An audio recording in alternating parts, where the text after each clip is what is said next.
After 8 seasons of love and loss and war and time travel and heartbreak, that honestly should come with a warning labeled the story of Jaime and Claire Fraser is finally reaching its end, and I am not okay about it.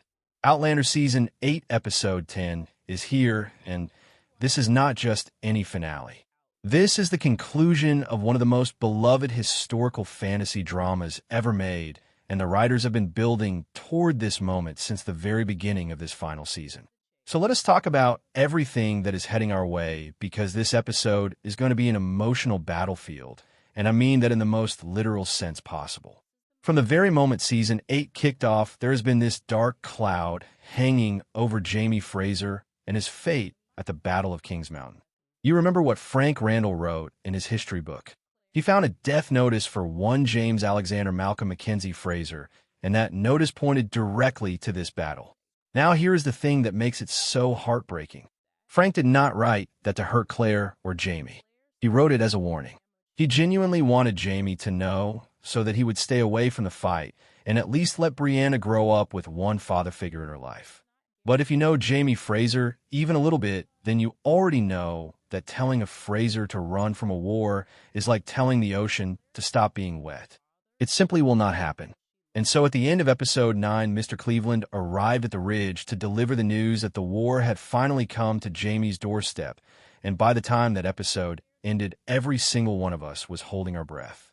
In the Episode 10 trailer, we see Jaime standing before his men delivering what looks like a rallying speech, and knowing this show, we are almost certainly about to witness some of the most stunning and emotional battle sequences in Outlander history. But beyond the spectacle of war, there are some very specific things I need us to talk about, because the details in that trailer tell a very deep story. We see a soldier on horseback charging at Jaime, and then we hear it. Claire screaming, not just gasping or crying, screaming with everything she has.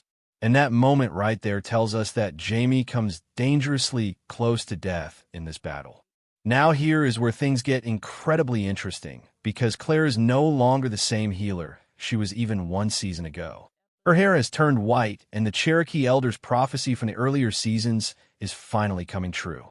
She has been reaching the full peak of her healing abilities, and the proof is right there in Episode 9, where she managed to revive a stillborn baby using the mysterious blue light.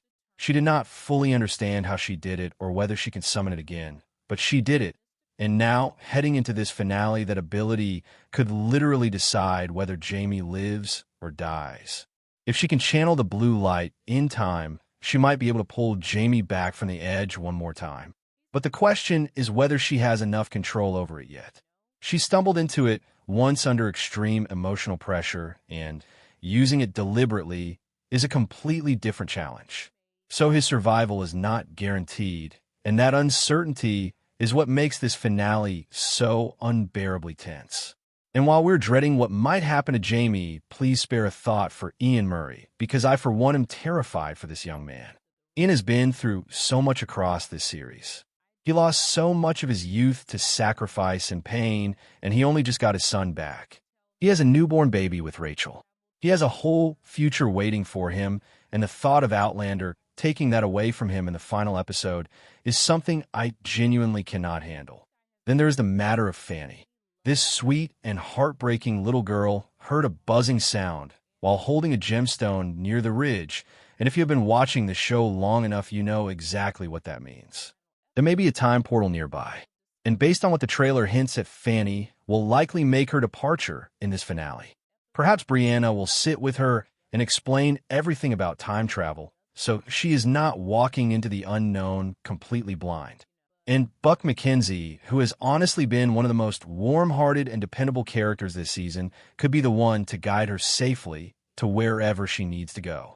Whether that is back to Jane or forward or somewhere else, entirely we will find out very soon. And finally, there's the thread about Claire's father Henry. In Episode 9, Claire spoke about losing her father when she was just 5 years old, and she has always believed that. But viewers of Blood of My Blood already know that the truth about her parents is far more complicated than she was ever told. The fact that the showrunners are bringing up Henry right before the finale, and the fact that a Season 2 teaser for Blood of My Blood was released almost simultaneously feels like far too deliberate a coincidence. Whether Claire runs into Henry herself, or whether her brother finds her first, or whether she simply learns the truth through another, means she deserves to know where she really comes from. After everything this woman has endured across 8 seasons of surviving time travel and war and grief and loss, the least this finale can give her is the truth about her own family. This is it, the last chapter, the final battle. And whether Jaime Fraser survives King's Mountain or whether Outlander gives us the ending that history always promised, we're going to feel every single second of it. Drop your theories in the comments right now, because I want to know what you think is going to happen, and I will see you here after the episode airs. And if you want to be part of every breakdown, reaction, and theory for Blood of My Blood and whatever comes next for this universe, make sure you are subscribed so you never miss a thing.